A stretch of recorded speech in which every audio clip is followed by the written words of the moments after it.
1019 KACQ. Good afternoon. I'm Casey Chapman here with your local Lampasas area news. This newscast is service of Hoff Power Ford. It was a fairly easy weekend for LPD. Officers started out in the midnight hour on Saturday with another noise complaint on Hollywood. Dispatcher sent them out to track down a prowler in the 600 block of North Ridge, and a theft was reported in the 2300 block of South US Highway 281. Several disturbances had to be called off, including 2 domestic disturbances, both in the 700 block of East Avenue J, one on Saturday and the other on Sunday. Another disturbance in the 800 block of North Key. A disorderly conduct call came in from the Quality Inn, and officers were sent out to check on a suspicious vehicle in the 1100 block of Bridge.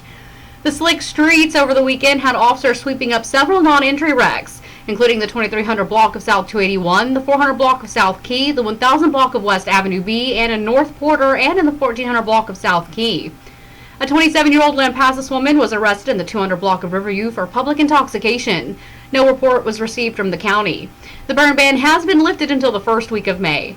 Stick around, more Lampasas local area news is just moments away. There's nothing like a Ford, and there's no better place to get yourself driving that new Ford like Hoff Power Ford in Lampasas.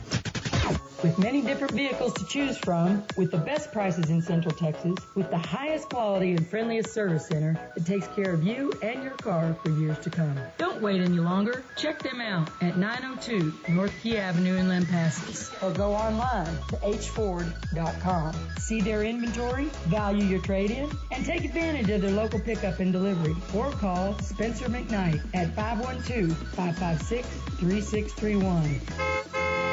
Get yourself driving your new ride today. There's nothing like a Ford.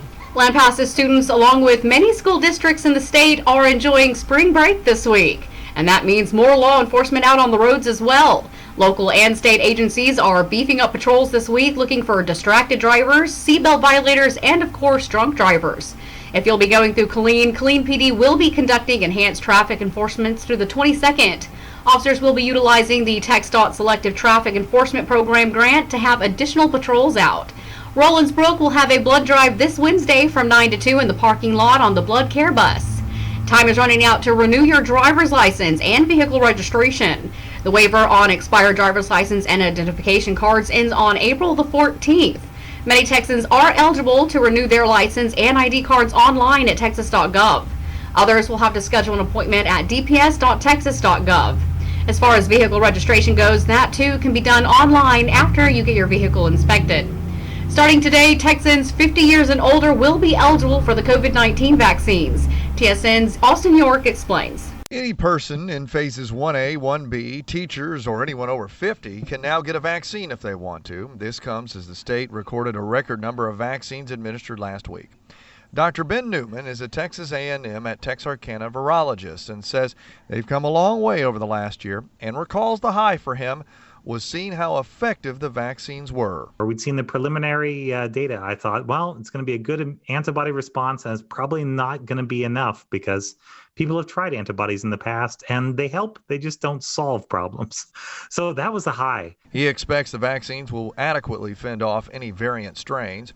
Austin York, TSN News. On the lighter side, a goat from Georgetown could be the next Cadbury Easter Bunny. The 5-month-old goat named Dog is one of 10 finalists in the chocolate company's contest. Elizabeth Aircroft says that 5-month-old goat hangs out in the house and in her front yard. He always has a collar on with his little name tag and our information just in case he ever wanders too far.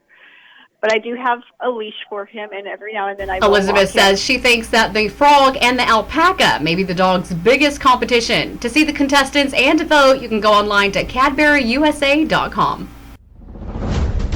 In sports, Badger baseball was in tournament play over the weekend and was dominated by Liberty Hill losing 11-3 and didn't have much luck with Round Rock either, falling 11-5. The boys are on the road tomorrow to take on Brownwood with the first pitch at 7. You can catch that game and every district game live on KACQ 1019 or at lampasasradio.com. Lady Badger JV softball had their Hoodo tournament canceled over the weekend due to field conditions. Their varsity and JV will be on home dirt this Thursday against Salado with JV at 11 and varsity at 1. District play kicks off on the 23rd at home against Gatesville. For your COVID-19 update, yesterday's estimated active COVID numbers around the region reported from the state shows Bell County continuing to drop. They're down to 389 active cases. Coryell County is up to 171. That's a more realistic number as the previous numbers were underreported. Burnett is down to 212, Mills up 1 with 20, San Saba is still showing no active cases, and Hamilton down a couple with 15. Here locally, as of last Friday, Lampasas County was reporting 13 active cases. That's a 7-case hike from the previous report. 1 remained hospitalized and the number of fatalities was at 30. The total cases are up to 2,076. Thank you to our viewers. We'll see you again tomorrow. I'm Casey Chapman here with your local Lampasas area news. 1019 KACQ.